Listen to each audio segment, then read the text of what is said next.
Je me suis présenté au somptueux anniversaire de mes parents. Ils ont appelé la sécurité, faites sortir cette mendiante. Je suis parti tranquillement, mais j'ai silencieusement annulé 340 000 € de paiement. Quelques minutes plus tard, mon téléphone a explosé avec 47 appels en absence, et quelqu'un s'est présenté à ma porte. Je m'appelle Alisa, j'ai 30 ans. Ce jour-là marquait les noces d'or de mes parents, une grande célébration organisée dans l'hôtel le plus luxueux de la ville avec plus de 200 invités et un orchestre en direct. Je suis descendu de la voiture en portant la robe noire que ma mère avait un jour louée comme étant élégante, digne d'une femme d'affaires. Dans ma main se trouvait une boîte cadeau soigneusement emballée. Dans mon sac à main, une copie de l'invitation et le reçu de virement pour 26 000 €, le parrainage discret que j'avais envoyé 3 semaines plus tôt.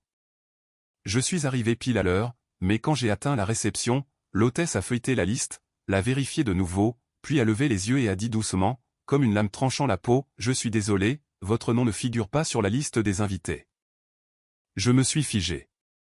C'est impossible. Je suis la fille des hôtes. Elle a hésité, puis s'est retournée pour passer un appel. Une minute plus tard, mes parents sont apparus du grand hall, radieux sous les projecteurs, robes dorées et costumes sur mesure, et des visages froids comme la pierre. Ma mère a froncé les sourcils. « Que fais-tu ici ?» J'ai lutté pour trouver mes mots. J'ai envoyé de l'argent pour aider à financer cette fête. Mon père m'a coupé brusquement. L'argent est une chose, mais c'est un événement familial, et tu as cessé de faire partie de cette famille depuis longtemps. Le monde est devenu silencieux. L'instant d'après, j'ai entendu mon père dire à un agent de sécurité à proximité, escortez-la vers la sortie. Elle est venue pour causer des problèmes.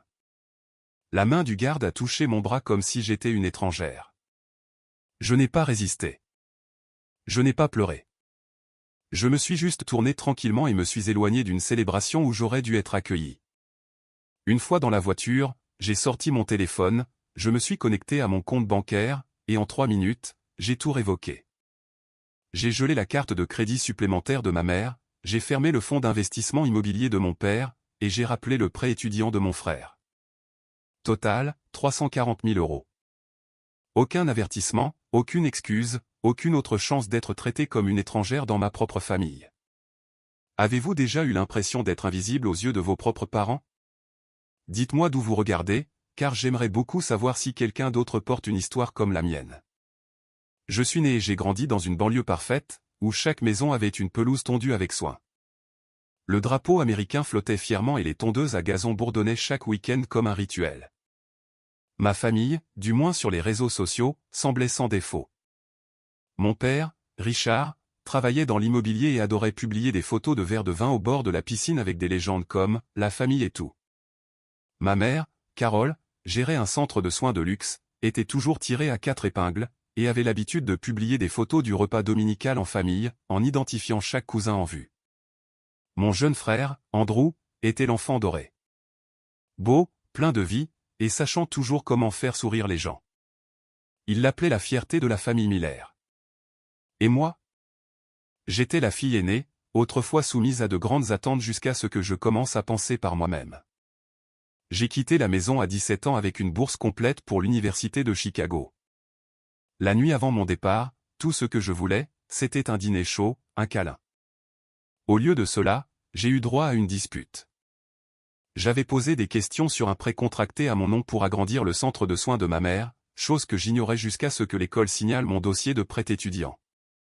Mon père a explosé. Ma mère a pleuré et on m'a traité d'ingrate. Bien. Depuis lors, je rentrais rarement à la maison. Alors que je vivais dans un minuscule dortoir, jonglant entre les études et les gardes à temps partiel dans un café, Andrew a été envoyé dans une école d'art à New York. Frais de scolarité, 48 000 € par an, plus le loyer, l'argent de poche, les vols mensuels. Quand j'ai appelé ma mère pour demander comment il pouvait se permettre tout cela, elle a gloussé doucement. C'est un garçon. Il a besoin d'espace pour grandir. Et à moi, on me disait, tu es forte. Tu vas te débrouiller. Je sais que pendant mes 3 années d'université, pas une seule fois mes parents ne se sont présentés à une cérémonie. Ni pour l'orientation des premières années, ni pour la remise des diplômes, pas même avec un seul bouquet de fleurs. La seule fois où je les ai invités, ma mère m'a répondu par un seul message. Ton frère a un spectacle de groupe de jazz au parc. Nous devons le soutenir. Ce message est arrivé pile au moment où je mettais ma toge, debout au milieu du campus avec mon diplôme à la main. Je me suis habitué à être laissé de côté. À chaque jour férié, il prenait toujours des photos de réunions de famille avec Andrew, mes parents, des tantes, des oncles et quelques-uns de ses amis. Il n'y avait jamais de place vide laissée pour moi. Au début, je commentais encore gentiment, ça a l'air super. Vous me manquez. Personne ne répondait. Finalement, j'ai arrêté d'écrire. Petit à petit, je suis devenu une ombre, la sœur qui n'était mentionnée que lorsqu'il était temps d'envoyer de l'argent. Quand Andrew a eu 23 ans, mes parents lui ont organisé une immense fête d'anniversaire en plein air, avec un groupe de musique en direct et des camions-restaurants. Je l'ai découvert grâce à l'une des publications de ma mère légendée, « Notre garçon en or ne mérite rien de moins ». Je lui ai envoyé un message en privé pour lui demander « N'étais-je pas invité ?» Elle a lu le message et m'a ignoré. Aucune réponse. Quelques mois plus tard à peine, elle m'a appelé au milieu de la nuit en sanglotant parce que mon père avait eu un accident de voiture et que la facture d'hôpital s'élevait à plus de 20 000 €. J'ai envoyé l'argent immédiatement sans réfléchir. Même si je n'étais pas invité, si je n'étais pas reconnu, je pensais toujours, c'est ma famille. Peut-être qu'un jour ce sera différent. C'est ainsi que j'ai continué à me réconforter pendant 10 ans. Chaque fois que je rentrais à la maison, quand cela m'arrivait, c'était moi qui nettoyais la cuisine, débarrassais la table, gardais la maison pendant qu'il partait en week-end. Pendant ce temps, Andrew exhibait ses nouvelles peintures, récoltant des éloges sans fin. Une fois, j'ai entendu par hasard ma mère dire à des invités, « Ma fille vit à Chicago, mais elle est trop occupée pour venir nous rendre visite. C'est son frère qui reste vraiment proche. » J'ai esquissé un sourire discret. La fille qui avait payé pour réparer le toit, remplacer le chauffe-eau, couvrir les frais de scolarité de son frère, était étiquetée comme occupée. Rien de plus. Je n'ai jamais eu besoin d'être célébré, mais j'espérais tout de même au moins être incluse dans le portrait de famille qu'ils adoraient publier en ligne. Une seule photo, un câlin, un vrai regard posé sur moi, pas à travers moi, comme si j'étais la domestique. Mais cela ne s'est jamais produit. Je ne sais pas exactement quand j'ai commencé à être perçu comme un portefeuille ambulant. C'était peut-être la première fois que ma mère a appelé pour emprunter 3 000 € pour son opération chirurgicale d'urgence après un accident. Ce jour-là, j'étais au bureau en train de préparer ma première présentation à un comité d'investissement. Le téléphone a sonné. Sa voix était faible, larmoyante. Le docteur dit que c'est urgent. Je sais que tu es occupé, mais si tu pouvais m'aider. Je n'ai posé aucune question. J'ai simplement viré l'argent. Moins de 5 minutes plus tard, elle a envoyé un autre message. Merci. Oh, et ne le dis pas à ton père. Il s'inquiète trop. Pas de souhait de bonne chance pour ma grande présentation. Pas de questions pour savoir comment cela s'était passé. Je me suis dit, au moins, je pouvais encore aider. L'année suivante, mon père a appelé. Alisa, Andrew vient d'être accepté dans une école de design à Los Angeles, mais sa voiture est en panne. Pourrais-tu l'aider à en obtenir une d'occasion? J'ai hésité, mais après avoir vu la photo que mon frère a publiée avec sa vieille voiture légendée, merci l'univers, je me suis senti en paix à nouveau. Je n'étais pas dans ce merci, mais au moins mon frère pouvait arriver en cours à l'heure. Et c'est ainsi qu'une dépense a suivi une autre. 1 500 € pour remplacer le toit qui fuyait cet hiver-là. 6 000 € pour que mon père puisse agrandir le jardin et augmenter la valeur de la propriété. 12 000 € pour le mariage d'Andrew où j'ai été assise à la table du fond, à côté de parents éloignés que je ne pouvais même pas nommer. Et la seule fois où j'ai dit non, c'est quand ma mère m'a demandé de me porter garante pour un prêt afin qu'il puisse acheter une maison de vacances en Floride. J'ai répondu gentiment, je suis désolé, je ne peux pas mettre mon nom sur cette dette. Ils ne m'ont pas adressé la parole pendant 2 jours. Le 3e jour, ma mère a envoyé un court message. Il est décevant que tu ne veuilles pas aider la famille. Je m'étais habitué à arriver à la maison sans que personne ne m'accueille. J'entrais, la télévision hurlait toujours, ma mère ne levait pas les yeux de sa tablette numérique, mon père feuilletait son journal, et Andrew était toujours occupé à divertir des amis. Une fois, je suis entré avec ma valise, et ma mère a brièvement levé les yeux. « Oh, tu es à la maison. As-tu besoin de rester pour la nuit ?» Je me suis figé face à la question. La maison où j'ai grandi, la chambre que j'avais autrefois décorée avec des livres et des photos d'enfance, ressemblait désormais à un espace temporaire pour invités. Il y a une soirée que je n'oublierai jamais. L'anniversaire de mon père. Ma mère a invité près de 30 personnes pour un barbecue dans le jardin. Je suis arrivé tôt et j'ai préparé sa purée de pommes de terre préférée, la même que je lui faisais quand j'étais enfant. Pendant que je disposais les plats dans la cuisine, ma mère m'a interpellé. « Alisa, peux-tu prendre mon téléphone et faire une photo de toute la famille ?» J'ai pris le téléphone, cadré l'image et pris quelques clichés. Quand j'ai eu fini, j'ai demandé « Est-ce que c'est bien, maman ? Puis-je aller manger maintenant ?» Elle a souri. « Oui, parfait. Merci, ma chérie. » Je me suis tourné vers la table. Il n'y avait plus de siège libre. Personne ne m'en a proposé un. Je me suis assise sur les marches du porche, j'ai mangé en silence, et j'ai regardé toute la famille rire devant l'appareil photo. Cette photo a été publiée le soir même avec la légende « La famille, là où l'amour commence et ne finit jamais ». Je n'y étais pas. J'étais celle qui tenait l'appareil photo. Je n'ai jamais rien exigé. Je n'ai jamais espéré être loué. Mais il y a eu des moments où le poids de l'injustice a transpercé ma poitrine. Un soir de Noël, alors que j'aidais ma mère à débarrasser la vaisselle, Andrew est entré en tenant une toute nouvelle paire d'écouteurs. « Maman, ce sont ceux que j'ai achetés, n'est-ce pas ?» Elle s'est illuminée. « Oh mon Dieu, oui. Totalement ton style.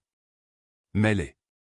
Fais voir. » Je me tenais près de l'évier, les mains encore mouillées de savon, et j'ai demandé calmement « Maman, as-tu vu l'écharpe que je t'ai offerte ?» Elle a tressailli. « Oh, ça venait de toi. J'ai dû la poser quelque part. » Progressivement, je suis devenu une ombre silencieuse dans cette maison. Une ombre qui gagnait de l'argent, remboursait les dettes, gérait les problèmes, mais qui n'avait ni voix ni place. Les mots perçaient comme des aiguilles, venant des personnes censées me protéger. Une fille finit par se marier à l'extérieur. Tout argent dépensé pour elle est de l'argent dépensé pour le foyer de quelqu'un d'autre. Tu devrais être reconnaissante. Chaque famille a des rôles. Le tien est de soutenir. Souviens-toi. Et je me demandais depuis quand accomplir mon devoir signifiait que je devais endurer la négligence émotionnelle. Depuis quand l'amour est-il devenu une formule où plus on donne, moins on est valorisé. Un soir, après avoir viré de l'argent en urgence à ma mère parce qu'elle avait perdu son portefeuille au marché, j'ai regardé mon résumé de finances personnelles. En seulement un an, j'avais envoyé plus de 62 000 € à ma famille, et je ne pouvais me souvenir d'une seule fois où ils avaient appelé juste pour demander « Comment vas-tu ?» Je me suis assise en silence dans mon petit appartement. Il pleuvait dehors. Et à ce moment-là, je ne me suis plus senti en colère. Je me sentais juste invisible. C'était un vendredi après-midi au début du printemps, le genre de lumière du soleil qui est assez douce pour apaiser l'épuisement d'une longue semaine de travail. Je me tenais devant les fenêtres vitrées du 18e étage, regardant la circulation serpenter à travers la ville en contrebas, tenant un panneau imprimé avec le logo de ma nouvelle entreprise, le projet que j'avais construit avec 2 amis au cours des 3 dernières années. Le lancement de ma plateforme d'éducation financière pour les jeunes à faible revenu était la plus grande étape de ma vie jusqu'à ce moment-là. Tout, des diapositives de présentation au verre de vin, je l'avais préparé avec toute la fierté et l'espoir du monde. J'avais envoyé une invitation à mes parents 2 semaines auparavant, accompagnée d'un message. Je sais qu'il y a eu des malentendus dans le passé, mais si vous le pouvez, j'espère vraiment que vous viendrez au lancement. Rien que de vous voir dans le public signifierait tout pour moi. Ils n'ont pas répondu. 3 jours avant l'événement, j'ai reçu un message de ma mère. Ce n'était pas au sujet de l'invitation. C'était une phrase courte et sans émotion, comme si rien d'autre au monde ne pouvait avoir plus d'importance. N'oublie pas de transférer les frais de scolarité d'Andrew pour ce semestre. Un diplôme supérieur coûte cher, tu sais. Pas de questions sur l'entreprise. Pas de souhait de bonne chance. Aucun signe indiquant qu'il savait même que j'étais sur le point de monter sur scène et de présenter mon tout premier produit à près de 200 investisseurs et professionnels. Cette nuit-là, je n'ai pas pleuré. J'ai simplement fermé le message et je suis retourné répéter mon discours avec mon équipe. Mais quelque part au fond de moi, j'ai senti que quelque chose commençait à se fissurer, une toute petite fracture, mais certaine. Le jour du lancement, j'ai porté le tailleur bleu marine dont ma mère avait un jour dit « c'est ce qui te va le mieux ». Je suis monté sur scène sous les lumières éblouissantes et j'ai raconté l'histoire de la raison pour laquelle j'avais commencé ce projet, comment j'avais traversé l'école sans aucune aide, comment j'avais dû gérer les prêts toute seule. Comment j'avais sauté des repas juste pour pouvoir me payer des manuels scolaires. J'ai parlé avec mon cœur. Et quand j'ai eu fini, la salle a éclaté en applaudissements. Mes coéquipiers avaient les larmes aux yeux. Un investisseur s'est avancé, m'a serré la main et a dit « Vous nous avez tous inspirés ». J'ai regardé le public. Personne portant le nom de famille Miller n'était présent. J'ai pensé qu'il était peut-être temps d'abandonner tout espoir.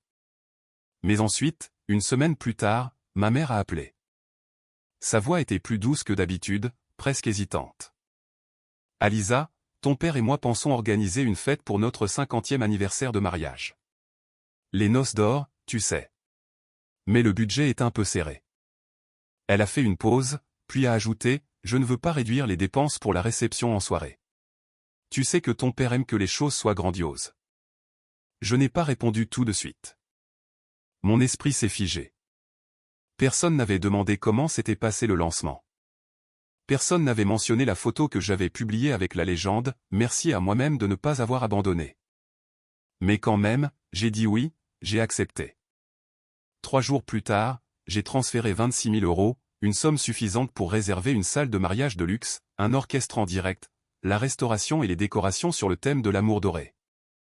Dans le motif du virement, j'ai écrit « Je vous souhaite une joyeuse célébration d'anniversaire de la part de votre fille, Alisa. » Je ne sais pas ce qui m'a poussé à le faire. C'était peut-être le faible espoir que cette fois-ci, ils s'en souviendraient, qu'ils m'inviteraient correctement, qu'ils appelleraient pour me demander où j'aimerais m'asseoir, ce que j'allais porter, ou même juste une simple question. Seras-tu présente? Mais comme à chaque fois auparavant, une fois la transaction terminée, une seule chose a suivi. Le silence. Et pourtant, j'ai continué à me dire, peut-être que cette fois ce sera différent. Ce que je ne savais pas, c'est que ce serait la dernière fois que je m'accrocherais à l'espoir. Je suis resté assise tranquillement dans ma voiture, sans encore démarrer le moteur. La douce lumière dorée de la grande entrée de l'hôtel se reflétait sur le pare-brise, projetant une lueur creuse sur mon visage. Dehors, la musique flottait encore dans l'air, provenant de la fête dont on venait de me jeter, sans excuse, sans reconnaissance, sans honte. Mes mains tremblaient légèrement, non pas de colère, mais de ce sentiment engourdi et définitif quand une relation, aussi fracturée soit-elle pendant des années, est écrasée pour de bon. J'ai plongé la main dans mon sac et j'ai sorti mon ordinateur portable. Je me suis connecté au système financier interne de l'entreprise. Chaque étape relevait uniquement de la mémoire musculaire. Cette fois, ce n'était pour personne d'autre. C'était pour moi. Premier élément, transfert de soutien pour l'organisation de l'événement. Noces d'or. Choisir annuler. J'ai cliqué sur révoquer le financement. Une boîte de confirmation est apparue. Êtes-vous sûr de vouloir rappeler cette transaction? J'ai tapé oui. Code 0319A. Deuxième élément, garantie financière pour la résidence privée d'Andrew Miller, propriété de Santa Clara. Prêt initial de 74 000 € garanti par un fonds sous ma supervision. J'ai soumis une demande à la banque partenaire pour révoquer la garantie financière avec la raison indiquée, le bénéficiaire ne répond plus aux normes éthiques requises par le garant. Je suis passé à mon application bancaire personnelle. Elle était là, le compte supplémentaire que j'avais ouvert pour ma mère, destiné aux dépenses d'urgence. Une carte de crédit avec une limite de 15 000 € qu'elle gardait toujours dangereusement proche du maximum. Je n'ai pas dit un mot. J'ai simplement sélectionné fermer le compte et j'ai révoqué son accès. Presque instantanément, le système a confirmé le succès. J'ai fixé les mots compte fermé et je n'ai rien ressenti, à part du soulagement. Mais je n'avais pas encore terminé. J'ai appelé mon avocat, Monsieur Carl Benson, qui avait travaillé à mes côtés au cours des 2 dernières années. Carl, j'aimerais mettre fin immédiatement à l'accord de parrainage pour le fonds de retraite des Miller. Il a semblé un peu surpris mais n'a pas insisté. Je vais préparer les documents de dissolution. Le total actuel du fonds est d'environ 190 000 €. Voulez-vous le réaffecter à la fondation? Ma voix était calme. Non, fermez-le. Pas de réinvestissement. Carl est resté silencieux pendant quelques secondes, puis a simplement dit, compris. Je m'en occupe tout de suite. J'en ai l'habitude. J'ai terminé l'appel et j'ai appuyé ma tête contre le siège de la voiture. Pas de musique, pas de circulation klaxonnante, pas de larmes sur mon visage, juste une tranquillité dans ma poitrine, comme si, après 10 ans étirés par les attentes et la déception, quelque chose s'était enfin brisé. Total, plus de 340 000 €. Je ne coupais pas les ponts, je reprenais juste mon bien. Chaque centime, chaque partie. Je ne l'ai pas fait par colère. Si j'avais voulu me venger, je l'aurais fait il y a des années. Mais ce dont j'avais besoin ce soir-là, ce n'était pas de victoire. C'était de liberté. Je ne pouvais pas continuer à avancer tout en restant attaché au rôle de la fille responsable. Surtout quand tout ce que j'ai jamais eu en retour, c'était une célébration sans place pour m'asseoir. J'avais essayé. J'étais restée silencieuse. J'avais espéré.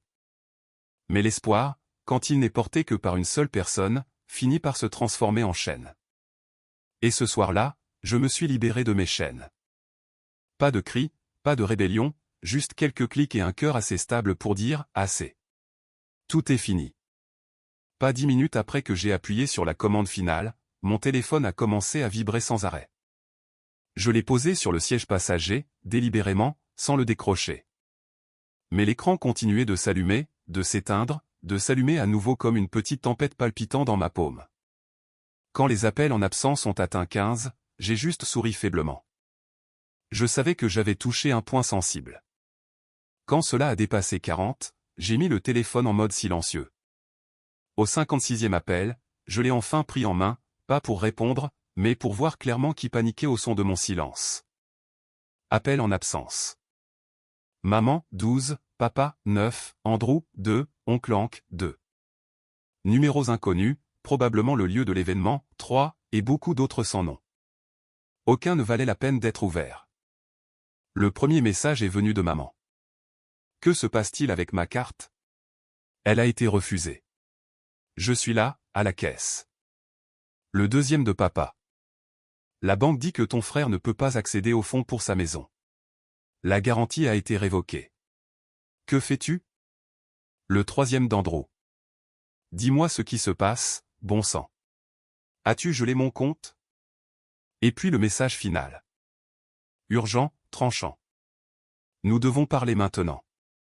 Je n'ai répondu à aucun d'eux. J'ai simplement envoyé un point à chacun.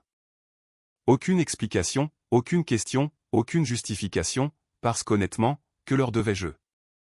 Sur le chemin du retour, je me suis arrêté dans une petite boutique, j'ai acheté une bouteille de vin rouge et une miche de pain chaud au beurre d'ail. Je ne me suis pas pressé. Dehors, une pluie fine avait commencé à tomber, les gouttes tapotant doucement sur le pare-brise comme le rythme tranquille de quelque chose qui venait de s'achever et de quelque chose d'autre qui ne faisait que commencer. Je suis rentré dans mon petit appartement à Austin vers 20 h.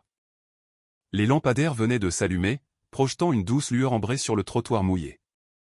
J'ai enlevé mes chaussures, allumé les lumières, retiré mon manteau, et j'ai posé le vin sur la table quand la sonnette a retenti. 3 coups. Ferme, rapide, exigeant. Je suis resté immobile pendant quelques secondes.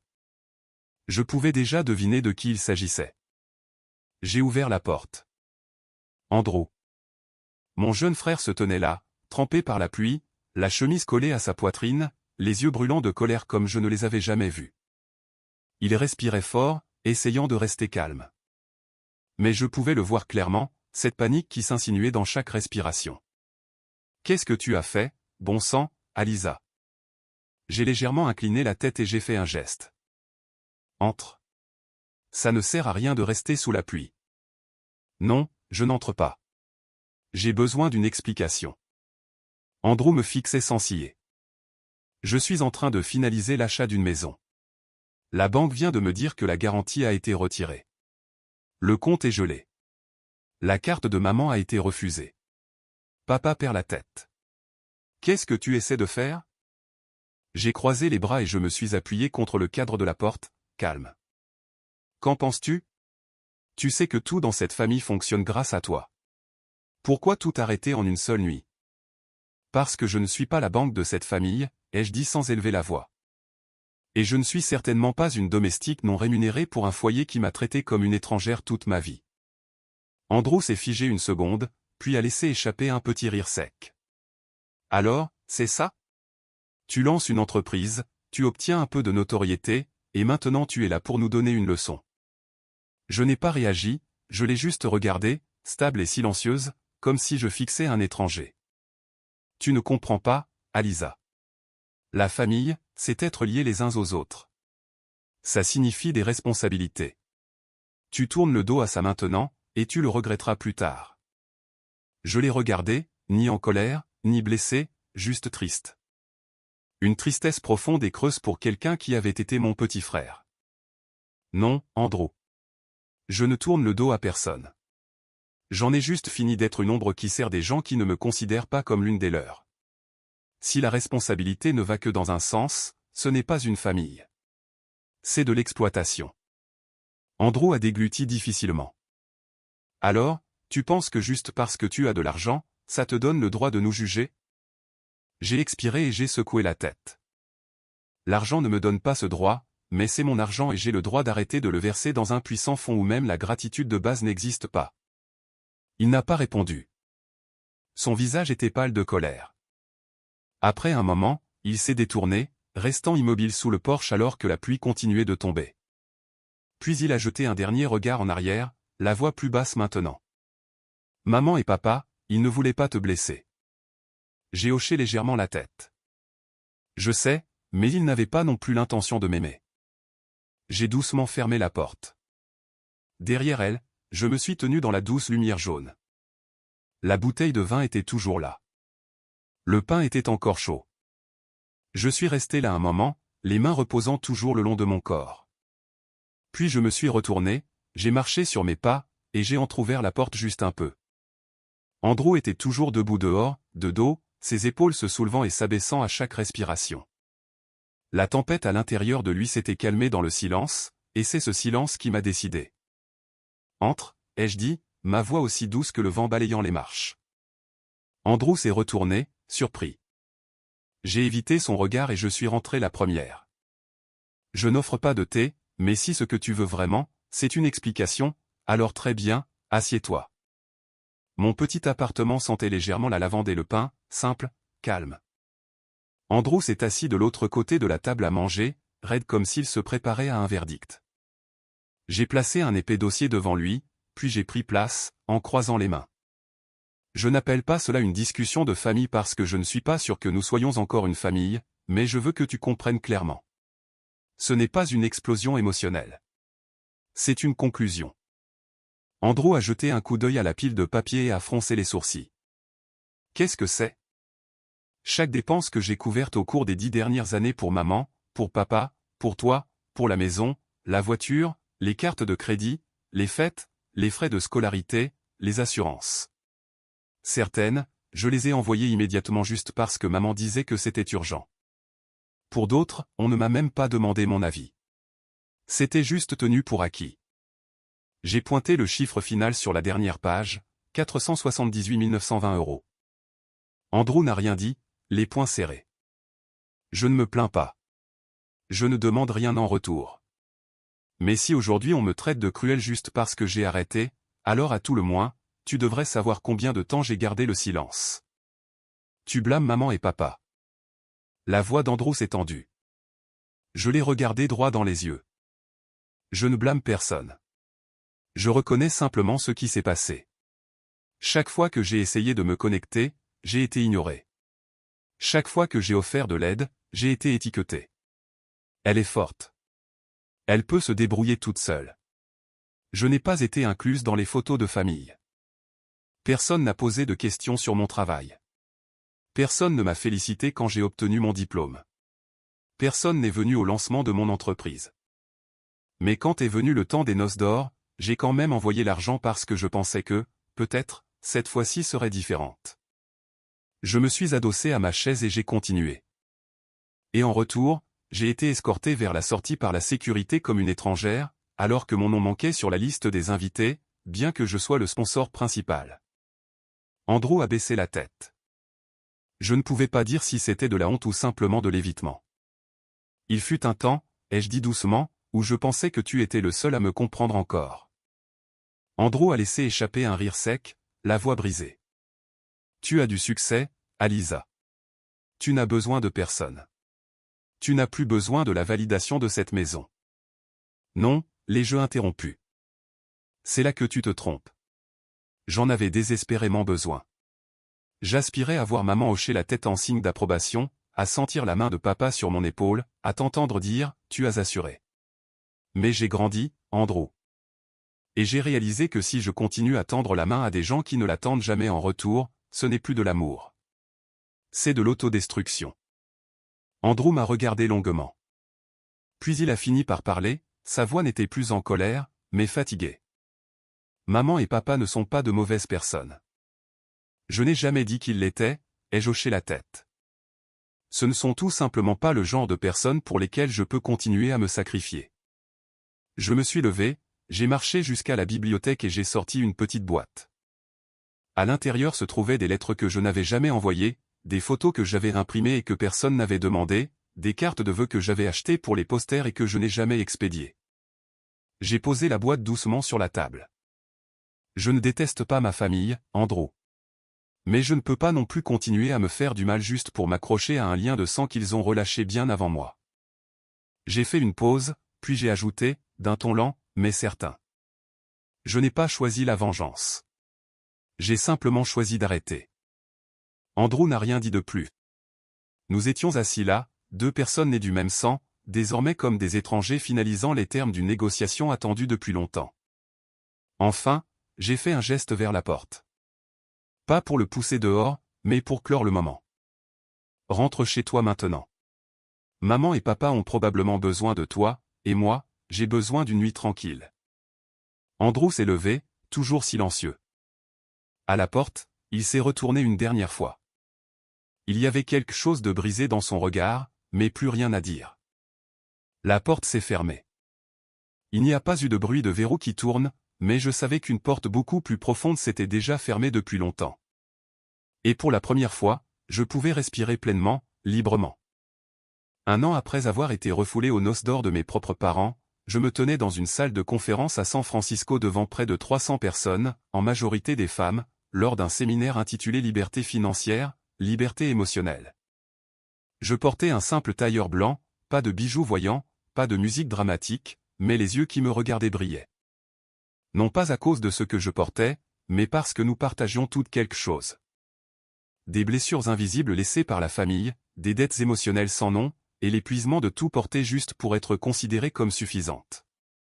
Je n'ai pas raconté mon histoire avec des larmes, ni comme une tragédie. J'ai simplement dit qu'il y a eu un jour où j'ai été écarté par la sécurité de l'entrée de la fête d'anniversaire de mes propres parents. À peine quelques semaines avant cela, c'était moi qui l'avais payé. La salle est devenue silencieuse. J'ai entendu des respirations profondes. J'ai vu des mains se serrer sur les genoux. Je les ai regardées une par une et j'ai souri doucement. À partir de ce moment-là, j'ai commencé à vivre véritablement. Mon entreprise compte désormais plus de 30 employés opérant dans 3 régions. Nous nous concentrons sur l'éducation financière et l'autonomisation des femmes qui ont subi un contrôle financier dans leurs relations familiales par des maris, des parents, et même des enfants. 2 fois par semaine, j'organise des séances d'accompagnement gratuites pour de petits groupes. Personne n'a besoin de prouver qu'il a suffisamment souffert pour obtenir de l'aide. Je pose une seule question. Avez-vous déjà eu l'impression que vous n'aviez pas droit à l'argent que vous avez gagné? Et presque toutes les mains se lèvent. Ma vie est calme maintenant. Il n'y a plus de téléphone qui sonne sans arrêt. Plus de messages de banque concernant des paiements automatiques pour d'autres personnes. Plus de fêtes de famille où je suis invité uniquement pour me tenir hors du cadre. Je n'ai plus jamais répondu à un appel de ma famille. Pas un seul message non plus. Je ne les détestais pas. J'ai juste lâché prise. Mais un jour, alors que je préparais des documents pour une session de planification stratégique, j'ai reçu un message électronique. Expéditeur, Carole Miller. Objet, sans objet. Corps du message, nous nous sommes trompés sur toi. Juste 6 mots. Aucune excuse directe, aucune explication, aucune persuasion, aucune promesse, juste 6 mots. Seul dans une boîte de réception vide. J'ai fixé l'écran pendant un long moment. Je n'ai pas ressenti de colère, pas de larmes, pas de palpitations nerveuses. Une seule chose s'est agitée doucement. La conclusion. Je n'ai pas répondu. Je n'avais pas besoin qu'ils admettent que j'étais digne, parce que je vivais déjà comme quelqu'un qu'il est. Une année entière maintenant sans que personne n'ait à m'accorder un titre, sans que personne ne dise « je suis fier de toi ». Sans la présence de personnes qui avaient toujours été absentes lors de mes moments les plus importants. Le pardon n'était pas quelque chose que j'ai fait pour eux. Parce que chaque pas que je fais en avant ne peut pas porter le poids des vieilles colères. Parce que je ne veux plus voir ma vie à travers la blessure qu'ils ont laissée derrière eux. Parce que j'ai passé assez de temps à essayer d'être suffisante pour les autres. Maintenant, je choisis d'être suffisante pour moi-même. Ce soir-là, je me suis promené le long de Pacific Heights. La ville était illuminée. Le vent salé s'en mêlait dans mes cheveux, et le ciel était si clair que je pouvais voir le reflet de la lune s'incliner doucement sur l'eau. J'ai sorti mon téléphone et j'ai ouvert une vieille photo de moi dans une robe noire, debout à l'extérieur de cette salle de mariage, mes yeux brillants encore mais ma poitrine douloureuse. Puis je l'ai comparée à une photo prise la semaine dernière. Moi, debout au milieu de la salle de réunion de mon entreprise, entouré de femmes que j'avais aidées. Elles m'enlaçaient, pleuraient, riaient, pleines de gratitude, et moi, je souriais, sans l'ombre derrière mes yeux. J'ai sauvegardé les deux photos. Je n'ai pas effacé le passé, mais je ne l'ai pas non plus laissé guider mon chemin. Sur mon bureau, j'ai placé un petit panneau en bois. Je n'ai plus besoin d'être choisi. Je me choisis moi-même. Et à partir de ce moment, tout a véritablement commencé à fleurir. Tranquillement, sans applaudissements, sans avoir besoin de rien prouver, juste une victoire en silence, mais assez profonde pour me sortir d'une vie passée à être oubliée. J'ai cru un jour que le dévouement était ma façon de prouver que je méritais d'être aimé. Que si j'essayais assez fort, si je donnais assez, si j'endurais assez, un jour il me regarderait avec fierté. Mais la vérité est que je n'ai pas à me sacrifier jusqu'au vide juste pour être reconnu par quelqu'un. J'avais seulement besoin d'apprendre à m'aimer assez pour savoir quand lâcher prise, quand m'éloigner, et quand arrêter, juste pour protéger mon propre cœur. Si vous avez déjà été traité d'ingrat simplement pour avoir refusé d'être le portefeuille sans fond de votre famille. Si vous avez déjà été étiqueté comme égoïste juste parce que vous avez choisi de vivre pour vous-même. Si vous avez déjà été doucement mis de côté même après avoir fait de votre mieux pour rester, alors sachez ceci. Vous n'êtes pas seul. Nous naissons peut-être dans un endroit, mais cela ne signifie pas que nous devons y rester emprisonnés pour toujours. Une famille sans amour ni respect ne devient rien de plus qu'une chaîne, pas un foyer. Et vous avez le droit de choisir à nouveau où votre cœur appartient véritablement. Même si cet endroit ne partage pas votre lignée, s'il offre de la douceur, de la compréhension, et n'exige jamais votre propre effacement juste pour y rester, alors c'est la vraie famille. Je n'ai pas fait cette vidéo pour m'attarder sur la douleur. Je l'ai faite pour m'adresser à quiconque se tient sur le fil entre continuer à endurer et oser s'éloigner. Vous n'avez pas tort d'aimer, mais vous n'êtes jamais obligé de vous détruire juste pour conserver une relation à sens unique. Alors, si vous regardez cette vidéo d'où que vous soyez dans le monde, je veux vous inviter à partager. Où êtes-vous en ce moment? Avez-vous déjà ressenti ce sentiment? Avez-vous une histoire que vous n'avez jamais osé raconter parce que vous aviez peur d'être traité d'ingrat, d'irrespectueux ou d'égoïste? Écrivez-la. Elle n'a pas besoin d'être longue. Elle n'a pas besoin d'être parfaite. Elle a seulement besoin d'être honnête. Parce que parfois, le simple fait de savoir que quelqu'un vous entend, que quelqu'un vous comprend, cela seul peut entamer la guérison. Et si vous êtes au milieu de ce voyage, le voyage de vous choisir vous-même, sachez ceci. Vous n'avez besoin de la permission de personne pour être heureux. Vous avez seulement besoin du courage de commencer. Merci d'avoir écouté mon histoire. Si elle a touché quelque chose en vous, laissez un commentaire. Partagez cette vidéo avec quelqu'un qui a également besoin de l'entendre. Et n'oubliez pas de vous abonner, afin que nous puissions continuer à parcourir ce chemin de guérison ensemble, et devenir la version la plus courageuse de nous-mêmes. Parce que parfois, le voyage le plus courageux est celui que l'on ose entreprendre seul.